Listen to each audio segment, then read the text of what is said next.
The struggle being waged in the Sahel is not a plea for charity in the form of sovereignty. It is a fight to reclaim our sovereignty. And from this perspective, my remarks revolve around two cliches that need to be clarified. Because we observe that through speeches and even the human rights issues that are raised, there are strategic plans to assassinate our leaders that are underway. And when I speak of a strategic plan to assassinate leaders, I need to be precise in my words so that everyone can understand. From the moment we talk about democracy, it is said that the AES countries must return to democracy. They must return to holding elections.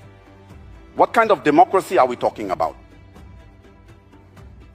That question mark deserves to be raised, considering that from the 1960s to 2022, if I take the case of Burkina Faso, we have been governed by so-called democrats who were installed, put in place by people sitting on the other side of the oceans. What has been the impact on the ground? Let me give a few examples. From 2022, that is from 1960 to 2022, that makes 62 years. Compared to the period from 2022 to 2026, that's 4 years. In 4 years, here is what has been accomplished. When the call was made to the Burkinabe people to face the current situation, starting in 2022, at the moment when I am speaking to you, the state has allocated 104 billion CFA francs to agricultural mechanization and inputs. And what results have we achieved? That means 104 billion, which is more. And this allowed us to reach 67,000 tons of cereals to feed the population. Isn't that defending human rights? If you have an accident right now and go to the hospital, you could die because we can't get a scan done. The cost has been reduced from 50,000 to 25,000. That's a 50% reduction during wartime. But from 1960 to 2022, this has never been done. I take, how should I put it? We have just launched the recruitment drive called Operation 1000 times 5. 1000 times 5 means that each year we will recruit 1,000 specialist doctors over 5 years. From 1960 to 2022, those who established their democracy here never did this. Let me give another example. We have just opened the hospital, the largest hospital in our country, on July 29, 2025 in in Bobo Dioulasso, in cooperation with China. And I tell you, Your Excellency, that in our country, since 1960, it was on July 29, 2025 in Tingango, that the first operation enabling a kidney transplant was performed in our country. When someone was sick, they had to take a plane. It was on the other side that they went to have it done. Now it is done in Burkina, in a country that is at war. Another example I would add is the construction of 920 CSPS from 2022 to 2026 in a country that is at war.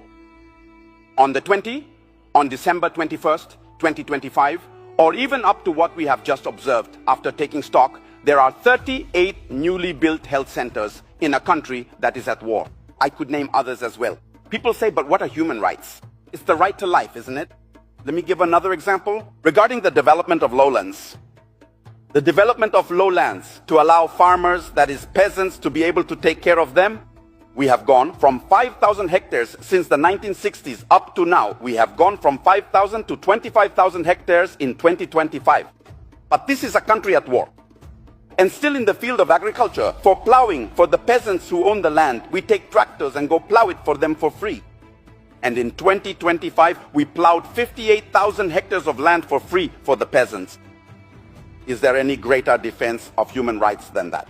And when I take, for example, the armed forces, among the 11 agreements where it was stated that we cannot purchase equipment elsewhere unless it's from France, and we cannot train our soldiers elsewhere unless it's in France, I inform you that from 2022 to 2025, we have independently formed around 20 rapid intervention battalions, all fully equipped with at least 500 soldiers per battalion.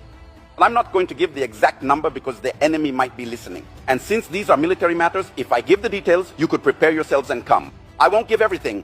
I'll just give an approximate figure. Whether it's less or more, you won't know. Second example, we have formed about 10 mobile police intervention unit groups. They are already deployed in the field. We have established gendarmerie legions throughout the entire country, nearly 10 mobile gendarmerie squadrons. They are already deployed in the field. From 1960 to 2022, there was only one airbase. Today, we have 4. From 2022 to 2026, 4 air bases.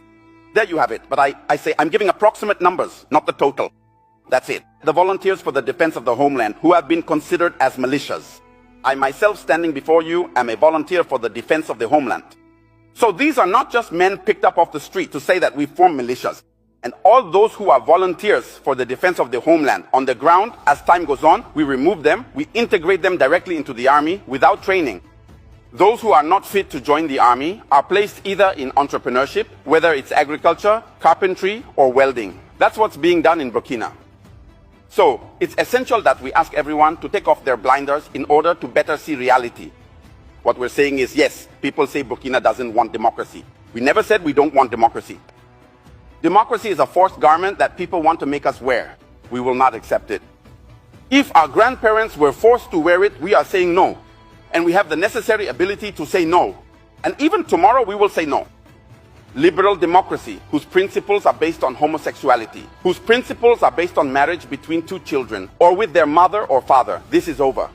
In Africa and in Burkina, there will be none of that. In our space, in the US, there will be none of that. So from this point of view, democracy has its principles. We think we can violate the constitution, get ourselves elected 3 or 4 times, settle in, and nothing happens. We kill 3,000 people, we install whoever we want, and nothing happens. And someone comes to power by force, supported by the people, without even a drop of blood being shed, and you think that this person should go? I'm telling you that there is a murder that is being covered up. I'll give you the references. You can even go and check on the ground how a major power will say it, right? Or in a report, they say yes, that satellites saw the FDS carrying out mass killings. Satellites that can see the FDS committing mass murders. Yet those same satellites are unable to spot terrorists organizing to attack your beautiful satellites. So are they binary or what? So they observe selectively. So your satellites, when it's your own people, they don't see anything. So there really is a problem. So I'll take the case of Gaddafi. It was exactly the same narrative that was used against Gaddafi. And there you have it. Those are the examples. Again, they said yes, quickly, human rights, who made a report and submitted it. First of all, the people at Human Rights need to understand that the Universal Declaration of Human Rights from 1589 was created 553 years after the Charter of Kurukan in 1236. You can't come and teach Africans what human rights are. The Universal Declaration of Human Rights of 1948, for its part, was established 712 years after the Charter of Kurukan. That means that in Africa we know what human rights are about. So you take it, you say yes, Human Rights made a report, go file it among the reports that contributed to the adoption of the 1970 and 1973 resolutions, either 1970 or 1973, which led to the assassination of Gaddafi.